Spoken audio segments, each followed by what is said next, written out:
ओम सजात्म स्वरूप परम गुरु शुद्ध चैतन्य स्वामी ने नमः।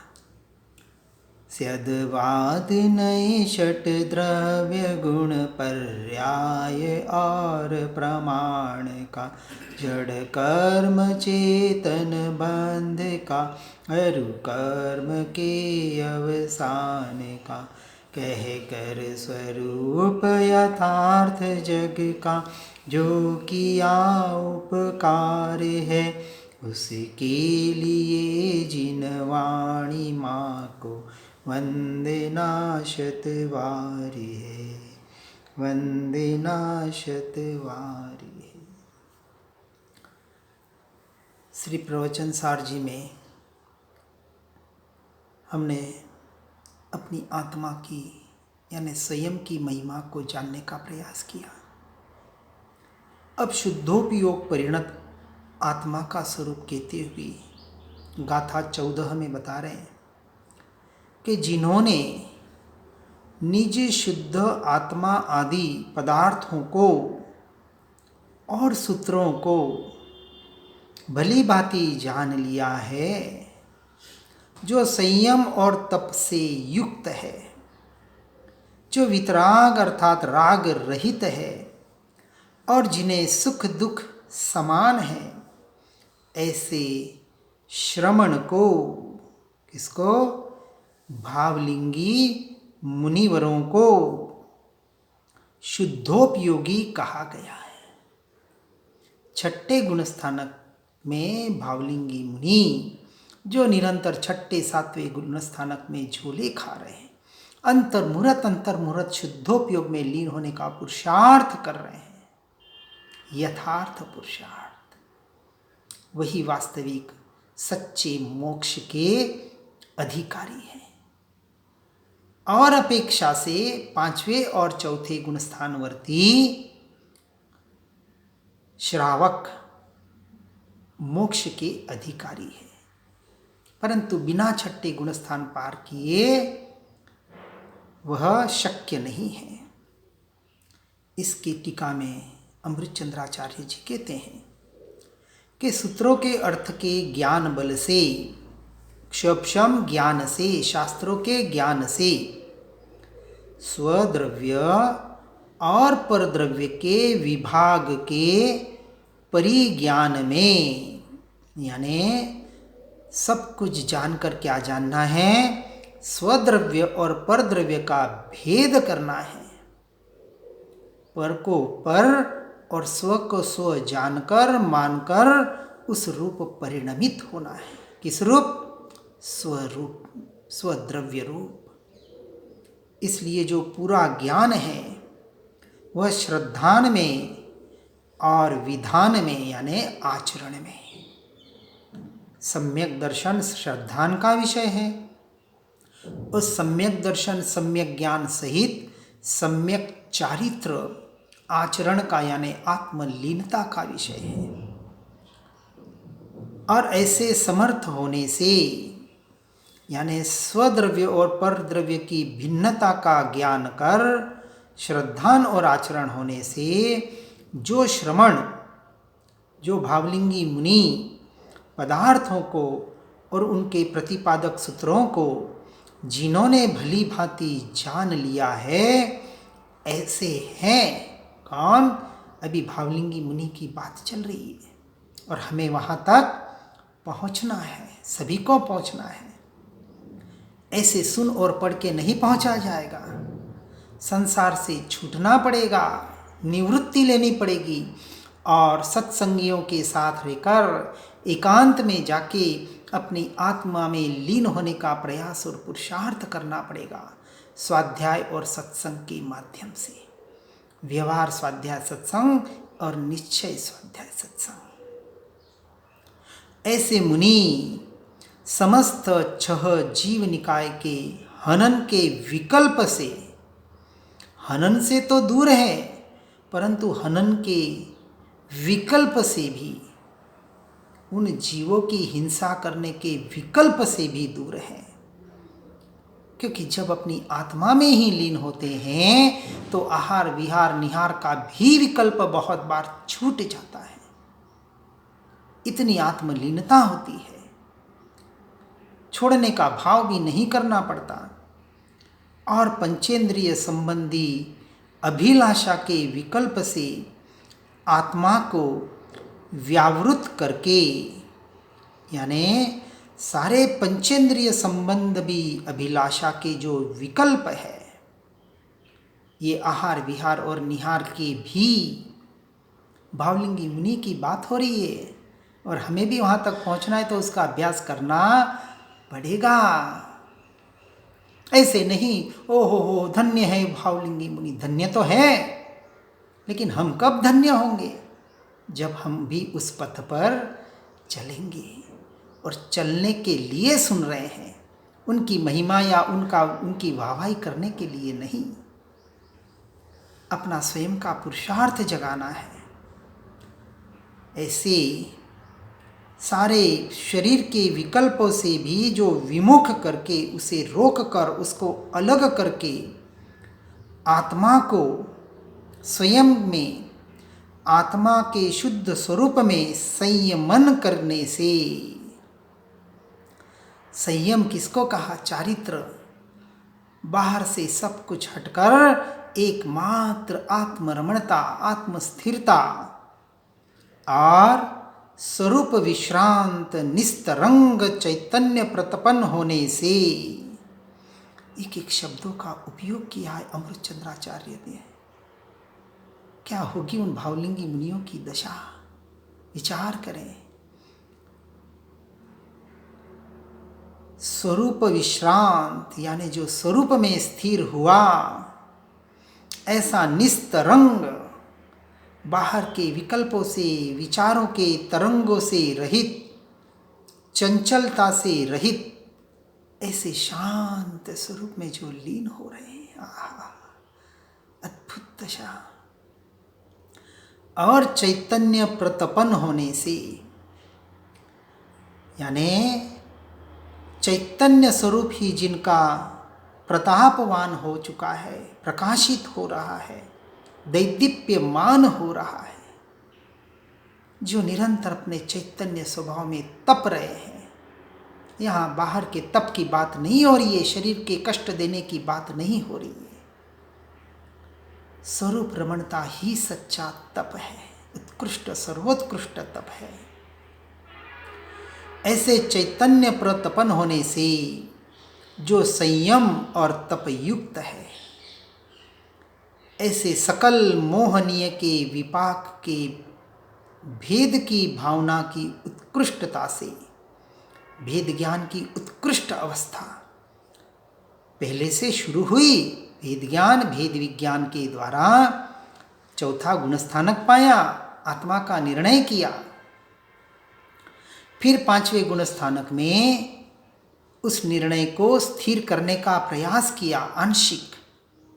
और छठे में पूर्ण प्रयास सिर्फ और सिर्फ आत्मरमणता का हो रहा है।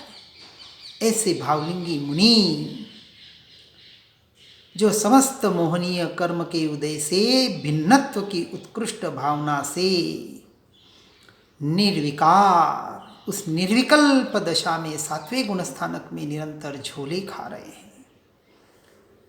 जो आत्म स्वरूप को जिन्होंने प्रकट करके उसमें लीन होने का पुरुषार्थ कर रहे हैं, और जो सच्चे वीतरागता को प्राप्त कर रहे हैं, और परम कला के अवलोकन के कारण साता वेदनीय तथा असाथा वेदनीय के विपाक से उत्पन्न होने वाले जो सुख और दुख, उन सुख दुख जनित परिणामों की विषमता का अनुभव नहीं होने से परिशह और उपसर्ग आते हैं तो क्या सहन करने जाते हैं? नहीं। अपाणम वो सिरामी, किसको? आत्मा को नहीं वो सिराते। आत्मा अप्पा आणम, आत्मा की आज्ञा में रहने के लिए इस पुद्गल को वो सिराते हैं, मन वचन काया के परिणामों को वो सिराते हैं। और वो सिराते तो व्यवहार का कथन आत्मा में ऐसे लीन हो रहे हैं कि मन वचन काया कर्म कर्म के उदय, वहां दृष्टि ही नहीं जा रही, ऐसी द्रव्य दृष्टि। ज्ञान का विषय भले ये परिशह उपसर्ग बाहर के सुख दुख बने, परंतु दृष्टि का विषय तो एकमात्र द्रव्य स्वरूप, वह ज्ञायक भाव। यह भावलिंगी मुनि की दशा किस लिए ये सुन रहे समझ रहे हैं? क्योंकि मुझे भी वहां तक पहुंचना है, इसी का पुरुषार्थ करना है। उस निर्विकल्प दशा तक मुझे पहुंचना है, क्योंकि मुझे केवल ज्ञान पाना है, मुझे पर्याय में परमात्मा स्वरूप को प्रकट करना है। इसलिए जो इन सारे परिणामों की विषमता का जिन्हें अनुभव हो ही नहीं रहा है, इतनी आत्मलीनता है, ऐसे परम सुख स्वरूप में, सुख रस में लीन निर्विकार स्वसंवेदन रूप परम कला के अनुभव के कारण इष्ट और अनिष्ट संयोगों में हर्ष शोकादि विषय परिणामों का अनुभव न होने से, उसका अनुभव ही नहीं हो रहा है, इतनी आत्मलीनता। गज सुकुमाल मुनि का उदाहरण दे, सुकुमाल मुनि का उदाहरण दे, ये तो कुछ उदाहरण है। ऐसे तो असंख्य जीव, अनंत जीव हुए जिनके नाम हमें पता नहीं है, जो सम सुख दुख रूप है, जिन्हें सुख और दोष दुख, इष्ट और अनिष्ट संयोग दोनों समान है। चाहे धर्मेंद्र पद्मावती रक्षा करने आवे तो राग नहीं, और कमठ का जीव परिशह उपसर्ग करे तो उस पर द्वेष नहीं। तो राग और द्वेष को छोड़ने नहीं जा रहे हैं, छूट गया। किसके आधार पर? स्वरूप और स्वभाव, आत्मलीनता के आधार पर। और मुझे भी वहां तक पहुंचना है, इस दशा को समझना है। इसलिए अब शुद्धोपयोग की प्राप्ति के बाद तत्काल यानी अंतर पड़े बिना ही होने वाली शुद्ध आत्म स्वभाव प्राप्ति की, यानी जब छठे सातवें गुणस्थानक में झूले खाकर जब श्रेणी मांडकर आगे के गुणस्थानकों में चढ़ते हैं और 12वें से 13वें गुणस्थानक में केवल ज्ञान को प्राप्त करते हैं, उस दशा की प्रशंसा करते हैं जहां हमें पहुंचना है। किसे? मुझे पहुंचना है। तो गाथा 15 में कहते हैं, जो उपयोग विशुद्ध यानी शुद्धोपयोगी है वह आत्मा ज्ञानावरण, दर्शनावरण, अंतराय और मोह रूप रज से, कर्मों से, जिसे घातिया कर्म कहा जाता है, आत्मा का घात करने वाले, उनसे रहित स्वयमेव होता हुआ गेयभूत पदार्थों के पार को प्राप्त होता है। विचार करें, अद्भुत बात बताइए। यह कुंद आचार्य बता रहे हैं। क्या? स्वयमेव होता हुआ गेयभूत पदार्थों के पार को प्राप्त होता है। यानी केवल ज्ञान का मतलब 3 लोक, लोकालोक जानने में आना, इसका नाम केवल ज्ञान नहीं है, स्पष्ट कह रहे हैं इस गाथा में। क्योंकि जब गेयभूत पदार्थों के पार, लोकालोक के पदार्थ 6 द्रव्य, ये तो गेयभूत पदार्थ है, जानने में आ रहे हैं, वहां अंश मात्र भी उनका उपयोग है नहीं। ज्ञान का भले विषय बन रहा हो, परंतु अब अनंत काल के लिए दृष्टि का विषय एकमात्र ज्ञान ज्ञान ज्ञान ज्ञान ज्ञान ज्ञान ज्ञान ज्ञान स्वभावी अनंत गुणों का पर्यायों का घनपिंड ऐसा द्रव्य भगवान आत्मा वही ज्ञेय का विषय बन रहा है। इसलिए वह स्वयमेव होते हुए पर से पार ऐसे केवल ज्ञान को प्राप्त करते हैं। अब टीका में कह रहे हैं अमृतचंद्राचार्य जी कि जो आत्मा चैतन्य परिणाम स्वरूप उपयोग के द्वारा, किसके? चैतन्य परिणाम स्वरूप उपयोग के द्वारा, एक एक शब्दों को हमें गहराई से भीतर उतारने का प्रयास करना है, क्योंकि मुनियों महामुनियों की बात हम सुनकर समझने का प्रयास कर रहे हैं। बहुत गहरे तत्व हैं।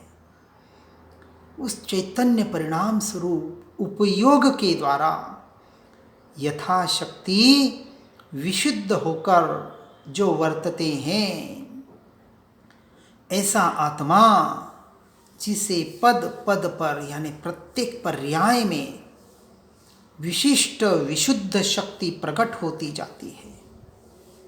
विशिष्ट यानी विशेष, असाधारण, खास ऐसी शक्ति प्रकट होती जाती है।